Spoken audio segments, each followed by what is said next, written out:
제3절 유해가스 처리 1. 유해가스 처리 원리 핵심 이론 01 압력의 단위. 유해가스 처리의 첫 번째 파트로 압력을 어떻게 표시하는지에 대한 내용이 나옵니다. 여기서는 우선 표준대기압 1기압을 기준으로 이제 그것과 크기가 같은 것들을 비교하는 것과, 그리고 실험실 단위에서 이 760mm 수은주를 기준으로 이것이 1기압이다라는 것을 이용해서 요거보다 이제 크기가 작을 때 이게 몇 기압이냐, 대기압, 이런 걸 계산하는 문제가 나온다고 보시면 돼요.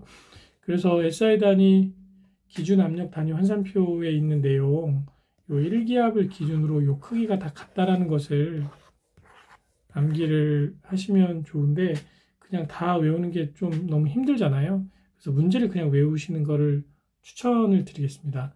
그럼 문제를 한번 볼게요. 다음 중 크기가 다른 압력은 뭐냐? 1기압이 760mm 수은주고 1013mB가 맞고, 4번은 이게 뉴턴 퍼 미터 제곱이라는 것이 이게 이제 파스칼 단위인데요. 이게 1ATM 기준으로 10만 1325 여기 점시금 되죠. 뉴턴 퍼 미터 제곱이 돼요. 요 위에 이렇게 나오거든요. 여기 있죠. 요게 뉴턴 퍼 제곱입니다. 단위가. 여기도 있죠. 요 내용이 이렇게 있죠. 그래서 그 내용을 중심으로 문제를 그냥 좀 외우시면 좋을 것 같아요. 거의 유사한 형태의 문제가 많이 나옵니다. 답은 4번입니다. 핵심 이론 02 화학식량 계산 및 기체의 비중. 화학식량은 말 그대로 화학식을 구성하고 있는 그 원소들의 무게를 다 더하면 우리가 알 수 있거든요. 그래서 그 무게를 기준으로 기체의 비중값도 환산을 할 수 있어요. 그래서 보통 분자량 계산을 할 때 흔히 많이 나오는 그런 그 원소의 원자량을 표시를 해보면 수소, 탄소, 질소, 산소, 황, 염소, 이 정도만 아셔도 문제 푸는데 아주 많은 큰 도움이 됩니다. 그래서 얘네들은 반드시 암기를 해주세요. 그리고 이게 단위가 그램 퍼 몰이잖아요. 1몰당 해당하는 무게라는 뜻으로 이해하시면 될 것 같아요. 그럼 문제를 보시겠습니다. 1번 다음 중 분자량이 가장 큰 기체는 무엇이냐. 계산을 해보면 탄소가 12고 산소가 16 곱하기 2잖아요. 그러면 이게 32고 더하면 44g 퍼 몰이 되겠죠. 그렇죠? 황화수소는 이게 수소가 1이니까 1자리가 2개가 있잖아요. 더하기 황이 32입니다. 34가 되겠죠. 이거는 이제 암모니아인데 질소가 14이고 수소는 1인데 3개가 있으니까 더하면 17이 되겠죠. 그리고 황은 32 더하기 산소 16인데 2개 있으니까 이렇게 더하면 여기 32가 되잖아요. 그럼 64죠. 이런 식으로 푸시면 돼요. 그래서 답은 4번입니다. 자, 2번 다음 기체 중 비중이 가장 큰 것은, 이것도 각 물질의 분자량을 확인을 해서 분자량이 가장 큰 것이 보통 이제 비중이 크다고 생각하시면 됩니다. 그래서 각각 계산을 한번 해보시면 HCHO 1, 12, 1, 16 다 더하면 13에 17을 더하면 30이죠. 맞나요? 그리고 요거는 이제 12 더하기 황이 32인데 요게 2개 있죠. 그러니까 요게 64니까 64 더하기 12 하면 76. 왠지 이게 제일 클 것 같은데요. 다른 것들도 계산을 한번 해보시면 이산화황은 64가 나올 겁니다. 그리고 이산화탄소는 아까 했죠. 44. 그럼 가장 무거운 것이 요 이황화탄소이고요. 얘가 76g/몰, 답이 2번이죠. 다음은 용해도에 관한 내용입니다. 자, 용해도의 기본 정의는 꼭 알아두세요. 용매 100g에 녹을 수 있는 용질의 최대 그람수. 우리가 지난번에 한번 했는데 용매, 용질, 용액 구별하셔야 돼요. 자, 용매는 액체의 기체 또는 고체를 녹일 때 그 기체와 고체를 녹인 액체. 그러니까 용매는 물이라고 생각하시면 됩니다. 용질은 물에 녹인 대상 물질로 기억하시면 좋아요. 그리고 용액은 이 두 개를 섞었을 때를 용액이라고 하죠. 그래서 고체와 액체의 용해도와 기체의 용해도는 조건이 좀 다릅니다. 보통 고체와 액체의 용해도를 높이기 위해서는 온도를 높이면, 즉 가온을 하면 잘 녹아 들어갑니다. 근데 반대로 기체의 용해도 같은 경우는 차가우면 차가울수록, 그리고 압력이 높으면 높을수록 커집니다. 그래서 고체와 액체 그리고 기체가 좀 반대라고 생각하시면 좋습니다. 그리고 4번 물에 대한 용해도는 염화수소부터 해서 이렇게 쭉 이제 순서대로 이렇게 나오는데, 이게 물에 얼마나 잘 녹느냐, 즉 이온화가 얼마나 잘 되느냐, 그것을 기준으로 생각하시면 좋고요. 전자친화도나 그런 걸 기준으로 이해를 하긴 해야 되는데, 우선은 그냥 암기하는 방법이 쉽겠죠. 네. 그럼 문제 보시겠습니다. 다음 중 상온에서 물에 대한 용해도가 가장 큰 기체는? 염화수소가 가장 잘 녹죠. 네. 극성물질이면 극성물질일수록 물에 더 잘 녹습니다. 그래서 HCl과 일산화탄소, 이 끝에 있는 거 정도만 우선 암기하셔도 좀 도움이 많이 될 것 같아요. 그래서 답은 3번입니다. 핵심이론 공사, 기체의 법칙. 기체의 법칙 파트에서는 총 3가지 기체의 법칙이 나오고요. 그것을 이제 하나로 합쳐서 나오는 이상기체 방정식, 그래서 4가지를 꼭 암기를 하시고, 이 관련 식을 통해서 문제를 푸는 것을 반복 학습하셔야 시험 문제를 좀 쉽게 맞추실 수 있어요.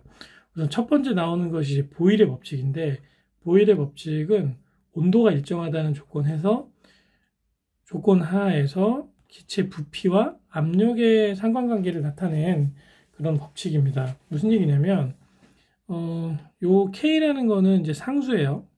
상수라는 거는 일정한 숫자라는 뜻입니다. 예를 들어 K가 우리가 10이라고 가정할게요.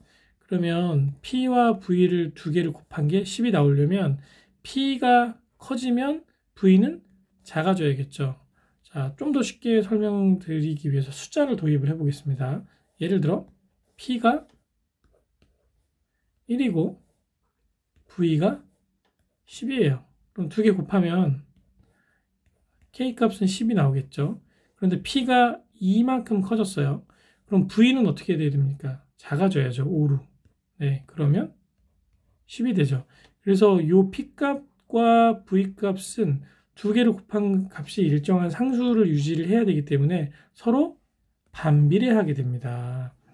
네, 그래서 그것을 이용을 하면 P1, V1을 곱한 값과 P2, V2를 곱한 값이 같다. 이게 시험 문제에서 어떻게 나오냐면, 조건에 압력과 부피, 그리고 두 번째 압력까지 주어지고 이렇게 압력을 바꿨을 때 부피는 어떻게 바뀌느냐, 이렇게 물어봅니다. 그래서 4개의 인자 중에 3개를 주어지고 나머지 1개는 어떻게 되느냐, 그것을 계산하는 문제로 시험 문제가 나온다고 보시면 돼요.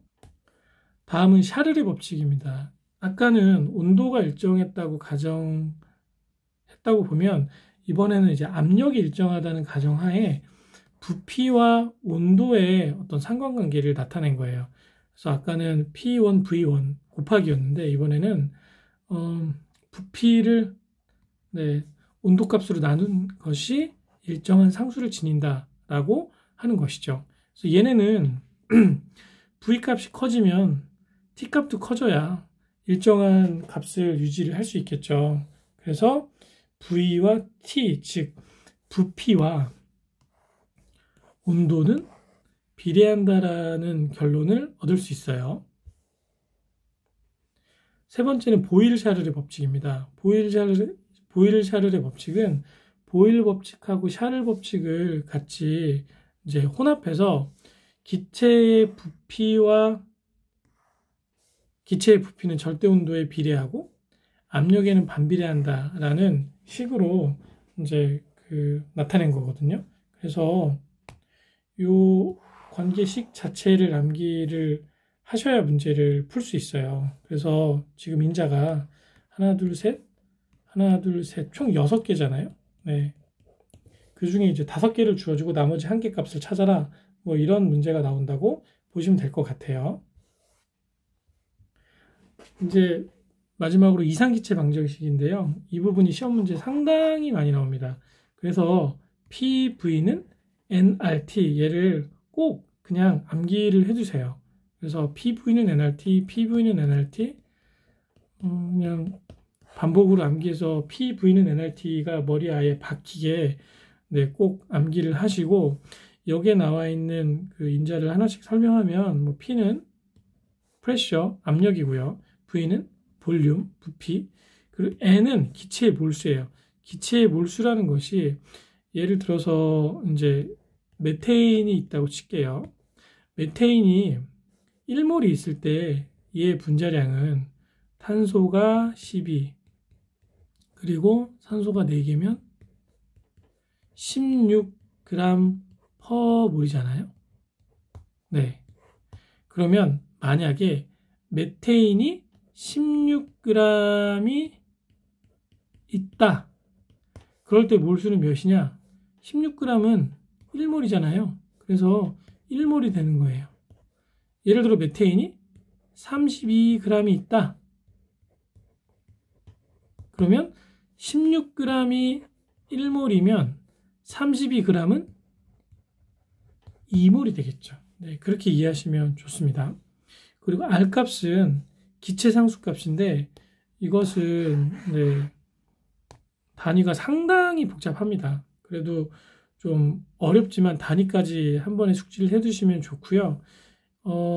이 0.082 리터 곱하기 대기압 퍼 네, 절대온도 곱하기 몰, 요 수치가 시험 문제 계산할 때 좀 많이 나오고요. 줄의 단위와 뭐 칼로리의 단위는 간혹가다 나오긴 하는데 요 기체상수는 요 리터 곱하기 대기압 요 0.081을 기준으로 암기를 해주시면 문제 풀 때 좀 더 편하실 거예요. 그럼 문제를 보시겠습니다. 35도씨 750mm 수은주 상태에서 이산화질소 150g이 차지하는 부피는 얼마냐? 이게 이제 이상기체 방정식으로 푸는 거거든요. 그래서 PV는 N, R, T를 넣는데 온도는 절대 온도로 바꿔줘야 됩니다. 그럼 35도에 273을 더하면 35도 플러스 35 플러스 273이 되고요. 그리고 R값은 0.082 넣으시면 되고요.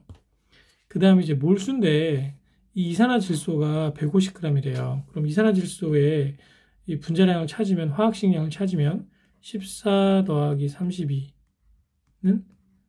46g per 몰이잖아요. 그럼 얘가 150g이 있대요. 그러면 46g 대 1몰은 150g 대 X 이렇게 되겠죠. 그래서 150을 46으로 나눠주면 됩니다. 자, 그래서 150 나누기 46 하면 3.26몰이 나오잖아요. 그래서 이 몰수는 3.26몰이 되는 겁니다. 그리고 이제 V 값이 볼륨, 부피인데 얘를 우리가 찾아야 되잖아요. 프레셔는 압력은 750mmH 수은주인데 1기압이 760mm 수은주이면 X는 750mm 수은주이다. 그러면 X만 남기고 다 이항을 하면 결론만 말씀드리자면 이 750을 760으로 나누면 그 해당되는 기압을 우리가 구할 수 있어요. 즉 750 나누기 760 이렇게 하면 되거든요. 한번 해볼게요. 750 나누기 760 하면 0.987이 나오잖아요. 그러면 프레셔 압력값은 0.987이 되는 겁니다. 그러면 얘에 곱한 다음에 이 값으로 나눠 볼게요. 네. 자, 우선 3.26몰 곱하기 35 더하기 273이죠. 곱하기 0.082. 네, 이렇게 나오고 얘를 0.987로 나누면 83.4라는 값이 나옵니다. 그러면 대충 요 값이 나오겠죠. 그래서 답이 3번이 되는 겁니다. 이런 식으로 푸시면 됩니다. 매우 어렵죠, 처음에는. 그래서 반복 학습을 하셔야 돼요. 계속 풀어보고 계산해보고 이것을 반복을 계속 하시면 나중에는 어렵지만 푸실 수 있을 겁니다. 다음은 2번입니다. 400도씨 680mm 수은주 상태에서 200m 세제곱의 배출가스. 표준 상태라고 하면 0도씨 1기압입니다. 네, 1기압일 때 몇 미터 세제곱이냐, 부피가. 이거를 구하는 거죠. 그러면 얘는 보일-샤를의 법칙을 이용해서 P1, V1, T1는 P2, V2, T2 이걸로 푸시면 되거든요. 그럼 여기 한번 넣어볼게요. 자, P1이 680인데 얘를 그냥 680으로 그냥 쓸게요. 그렇게 해도 되고 얘를 760으로 나눠서 대기압 단위로 표현해도 되거든요. 그냥 나눠서 쓰겠습니다. 자, 680 나누기 760 하면 0.895죠. 요게 0.895 ATM이 됩니다. 그러면 자, 0.895 ATM 기압 곱하기 200m 세제곱 분의 온도가 400도니까 여기 273을 더하면 절대 온도가 나오잖아요. 그래서 673 켈빈이 됩니다. 그럼 얘는 P2는 이제 1기압이라고 했죠. 표준 상태니까 곱하기 V2를 우리가 모르죠. 네. 그리고 0도씨니까 273K 이렇게 되는 겁니다. 그러면 요거를 없애려면 273을 여기도 곱하고 여기도 곱하면 이게 약분돼서 없어지겠죠. 그쵸? 그래서 요 값을 계산을 하시면 됩니다. 자, 그럼 계산 한번 해볼게요. 273 곱하기 괄호 2개 열고 0.895 곱하기 200 괄호 닫고 그 다음에 나누기 673 괄호 2개 닫고 하면 아이고 죄송합니다. 네. 곱하기가 아니라 가로로 닫아야 되는데요. 왜 이렇게 되죠? 네, 이렇게 해서 하겠습니다. 그러면 72.61이라는 값이 나오죠. 그럼 대충 73 미터 세제곱이 나오는데 앞으로 이 문제를 풀고 답을 표시를 할 때 이 SM 세제곱이 있고 NM 세제곱이 있거든요. 큐빅미터. 요게 스탠다드고 이게 표준 상태를 의미를 하는 겁니다. 이거는 노멀 상태, 정상 상태예요. 원래 이 그 표준 상태랑 정상 상태가 다른 거거든요. 0도씨 1기압이고 표준 상태는 정상 상태는 15도씨 1기압 뭐 이렇게 표시를 하는데 환경 쪽에서는 요거를 두 개를 그냥 같은 걸로 봅니다. 그래서 73 SM 세제곱 이렇게 나와 있으면 표준 상태에서의 부피구나 그렇게 이해하시면 좋을 것 같아요. 답은 4번입니다. 3번도 그 보일-샤를의 법칙을 적용해서 똑같이 푸시면 됩니다. 문제풀이 한번 보고 풀어주세요. 4번입니다. 어느 공장에서 배출가스의 양이 총 유량이 이제 50m 세제곱 per hour 만큼이 배출되고, 여기서 배출되는 배출가스 중에 이산화황의 농도가 470ppm이래요. 대기 상태에서의 ppm의 단위는 밀리리터 per 미터 세제곱으로 환산이 가능하거든요. 그래서 470 밀리리터 per 미터 세제곱을 이제 무게로 환산하는 그런 환산식을 이해하고 풀 수 있느냐, 그것을 묻는 문제라고 보면 돼요. 자, 이산화황을 우리가 분자량을 계산을 해보면 얘가 1몰일 때 64g이고 이것에 대한 부피는 22.4리터거든요. 네. 근데 이걸 미리그램 단위로 바꾸면 64mg일 때 22.4ml가 됩니다. 이건 정의예요. 1몰의 무게는 자기의 분자량만큼 나오고 그것에 대한 부피는 모든 기체가 다 22.4리터가 됩니다. 그래서 얘를 이용해서 단위를 한번 좀 환산을 해볼게요.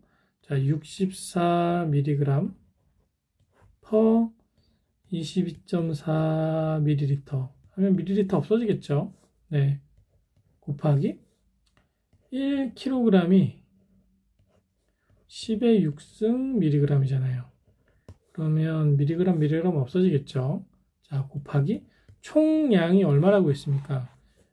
50m 세제곱 per hour죠. 네. 자, 다시 보겠습니다. 그런데 하루에 몇 시간 일한다고 했습니까? 24시간 일한다고 했죠.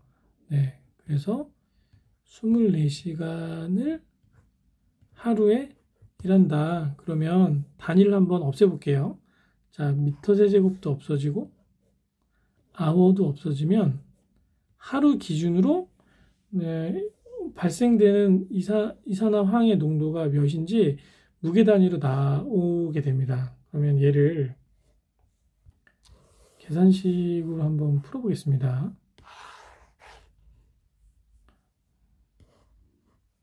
자, 470 곱하기 64 나누기 22.4죠. 네, 그리고 곱하기 가로 열고 1 나누기 이제 10의 6승이 좀 이제 표현하기 어려운데 계산기 공학용 계산기로 표현을 해볼게요. 자, 여기서 10의 xy 6승 이렇게 표현할 수 있겠죠. 요즘 계산기가 지금 너무 작아서 다 안 보여서 네. 그리고 가로를 닫을게요. 네. 그리고 가로를 하나 더 닫습니다. 곱하기 이제 50 그리고 곱하기 24 하면 1.6114 뭐 이렇게 나오죠. 그러면 하루에 1.6114kg 만큼의 이산화황이 나오는 겁니다. 네, 그래서 답이 2번입니다. 핵심 이론 공호 헨리의 법칙, 이 법칙들이 계속 나오는데요. 암기를 하셔야 돼요. 헨리의 법칙은 온도가 일정할 때 기체에 녹아 들어가는 어떤 물질의 용해도는 그 기체의 압력인 분압이 증가할수록 증가하고 기체가 액체에 용해될 때 발열 반응이므로 일정한 압력에서 온도가 낮을수록 증가한다. 이게 뭔 얘기냐면 예를 들어서 여기 이제 물이 있어요. 네. 그리고 대기 중에 예를 들어서입니다. 이산화탄소가 있습니다. 이산화탄소가 한 개 있을 때는 대기 중에 이제 이산화탄소가 있을 수 있는 공간이 워낙 많아서 별 상관없어요. 근데 이산화탄소의 분자가 계속 늘어나서 너무 많아지는 겁니다. 그럼 얘네가 더 이상 갈 데가 없겠죠. 그래서 여기서 이렇게 꽉 차면 더 이상 공간이 없으면 그 다음에 그러니까 이 상태를 분압이 높아졌다고 할 수 있겠죠. 이산화탄소의 분압이 너무 높아져서 대기 중에 이산화탄소가 있을 공간이 없으면 그때 물속으로 녹아 들어간다. 그렇게 이해하시면 돼요. 반대로 물속에 예를 들어 산소가 굉장히 많아지는 경우에 물속에도 산소가 있을 공간이 무한정히 있을 수는 없겠죠. 그래서 얘네들이 양이 많아지면 물속에 더 이상 산소가 있을 수 있는 공간이 없을 때 얘가 이렇게 밖으로 나가는 현상. 그래서 대기와 수중에 기체 물질의 농도를 일정하게 유지시켜주는 그런 법칙을 우리가 헨리의 법칙이라고 이해하시면 좋아요. 이 헨리의 법칙은 물에 잘 안 녹는 물질에 적용이 잘 됩니다. 왜냐하면 물에 잘 녹는 물질들은 생기자마자, 예를 들어 암모니아 같은 경우에 발생하자마자 바로 물로 조회성이 높아서 녹아 들어가게 되면 얘는 헨리의 법칙이 적용이 안 되겠죠. 그래서 이산화탄소나 일산화탄소나 또는 산소처럼 물에 잘 안 녹는 애들은 끝까지 버티다가 다 자리가 차고 나서 갈 곳이 없으니까 그때 물로 녹아 들어가게 되겠죠. 그렇게 이해하시면 아마 기억에 오래 남지 않을까 싶습니다. 그래서 여기서는 헨리의 법칙이 적용이 잘 되는 물질, 잘 되지 않는 물질, 그것 정도를 구별하는 것과 그리고 이 헨리 법칙을 이용해서 계산 문제를 푸는 것, 그 두 가지를 숙지하시면 좋습니다. 그럼 문제를 보실게요. 1번, 유해가스와 물이 일정 온도에서 평형 상태에 있다. 그럴 때 이제 기상의 유해가스 분압이 76mm 수은주이다. 수중 유해가스 농도가 2kmol/m세제곱이라 가정하면 헨리상수는 몇이냐? 요거는 이 P는 HC 요거를 그냥 넣어서 푸시면 돼요. 압력을 구해야 되잖아요. 대기압으로 환산할게요. 76을 760으로 나누면 되죠. 그럼 얘는 0.1이잖아요. 그쵸? 그럼 0.1은 우리가 구하고자 하는 게 이제 헨리상수 값을 구하는 거니까 H를 구할 겁니다. 곱하기 C, 농도. 지금 농도가 몇이라고 나와 있습니까? 2kmol/m세제곱이라고 했죠. 그럼 H만 남기고 얘를 이항하면 요것을 2로 나누는 값이 되겠죠. 0.1을 2로 나눈 값은 0.05잖아요. 그렇죠? 답은 1번이 되는 겁니다. 이런 문제는 안에 이 공식도 다 나오고 하니까 이런 그 단위를 환산을 해서 밀리미터 수은주를 일반 대기압으로 바꾸고 곱한 것을 이항해서 나눠서 헨리상수 값만 표현할 수 있게 계산하는 것만 해두시면 문제 푸는데 좀 도움이 많이 되실 겁니다. 답은 1번이에요. 2번, 다음 중 헨리의 법칙에 관한 설명으로 가장 적합한 것은 기체 용매에 대한 용해도가 높은 경우가 아니라 낮은 경우, 잘 안 녹을 경우에 해당이 된다고 했죠. 얘네들은 특히 염화수소는 물에 엄청나게 잘 녹습니다. 헨리 법칙 적용이 안 되죠. 일정 온도에서 특정 유해가스의 압력은 용해가스의 액중 농도에 비례한다. 이건 맞죠? 그리고 헨리 정수는 온도에 따라 달라집니다. 일정한 값을 가지지 않아요. 그래서 1, 2, 4번 틀리고 3번이 맞습니다. 답은 3번입니다. 3번 보시겠습니다. 아까 1번과 동일한 형태의 문제죠. 그래서 40 나누기 760은 HC인데 아까는 헨리상수를 구하라고 했고 여기서는 그냥 농도를 구하라고 했고 구하고자 하는 대상이 좀 다른 것 빼고는 똑같은 문제입니다. 그래서 헨리상수가 1.6 곱하기 10이잖아요. 그리고 여기에 농도값을 집어넣으면 되죠. 그럼 얘를 이항을 하면 40을 760으로 나눈 값에 1.6 곱하기 10을 하면 되겠죠. 이거 계산 한번 해볼까요?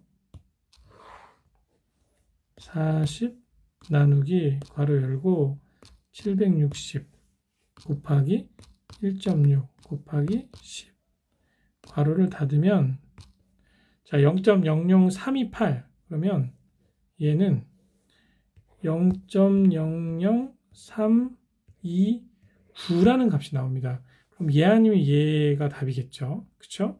이것을 이렇게 10의 몇 승으로 표현하는 방법을 가르쳐 드리겠습니다. 자, 요걸 보면 3.29 곱하기 10의 마이너스 몇 승이냐? 3이 여기 있을 때 점을 여기를 찍으면 한 번, 두 번, 세 번 이동하잖아요. 그럼 10의 마이너스 3승인 거예요. 그래서 답이 2번입니다. 이렇게 푸시면 돼요. 네. 좀 헷갈리는데 이렇게 암기를 하십시오. 3.29면 여기 점이 찍혀 있다고 생각하고 하나, 둘, 셋, 세 번 이동하면 이 값이 되는구나. 답은 2번입니다.